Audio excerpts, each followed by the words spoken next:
আজকাল কিন্তু ভীষণভাবে ফেসবুকে এই রেসিপিটা দেখা যাচ্ছে, ডবল ডিমের অমলেট। সবাই ট্রাই করলো, তাই ভাবলাম আমিও একবার ট্রাই করে ফেলি। কিছুই না, প্রথমেই নিয়ে নিলাম একটা তরকার প্যান, তার মধ্যে দিয়ে দিলাম খানিকটা তেল। তেলের পরিমাণটা একটু হয়তো বেশি হয়ে গেছে, তো যাই হোক, প্রথমে একটা ডিমকে আমি কিন্তু সেদ্ধ করে নিয়েছিলাম। এবার তেলটা যখন গরম হলো তার মধ্যে দিয়ে দিলাম ডিমটা, আর একটা পাত্রে একটা ডিম ফেটিয়ে নিয়েছিলাম। হ্যাঁ, তোমরা কিন্তু দেরি করো না, তোমরাও পারলে রেসিপিটা একবার করে নাও, কিন্তু খেতে কিন্তু বেশ ভালোই লাগে। ডবল ডিম, একটা অমলেট, একটা সেদ্ধ, দু রকম স্বাদ কিন্তু এই রেসিপিতে রয়েছে। এরপরে আমি সেদ্ধ ডিমের উপরে অমলেটটা দিয়ে দিলাম।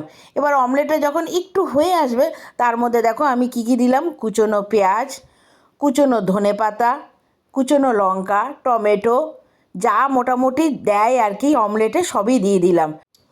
আর উপর দিয়ে দিলাম খানিকটা গোলমরিচের গুঁড়ো আর একটু বিট নুন। এবার যখন দেখবো অমলেটটা মোটামুটি হয়ে এসছে, এপিট উপিট উল্টে ভালো মতন ভেজে নেব।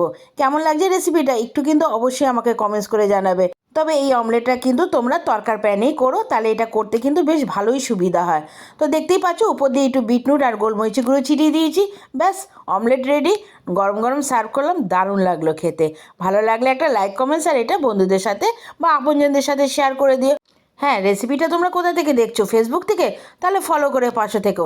আর যদি ইউটিউব থেকে দেখে থাকো, তাহলে আমার চ্যানেলটা সাবস্ক্রাইব করে দিয়ে বেল বাটনটা টিপে দিও, যাতে যে কোনো এই ছোট্ট ছোট্ট ভিডিও বা রেসিপি আমি শেয়ার করব, তার নোটিফিকেশান সবার আগে তোমাদের কাছে পৌঁছে যায়। তোমরা কিন্তু তোমাদের ভালোবাসা দিয়ে আমার পাশে থেকো, কারণ তোমাদের ভালোবাসা আর তোমাদের কমেন্টস কিন্তু আমার একান্তভাবে প্রয়োজন।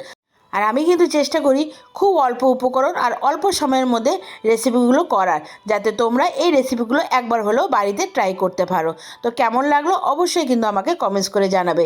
এই অমলেটটা কিন্তু আমি সস দিয়ে সার্ভ করেছিলাম।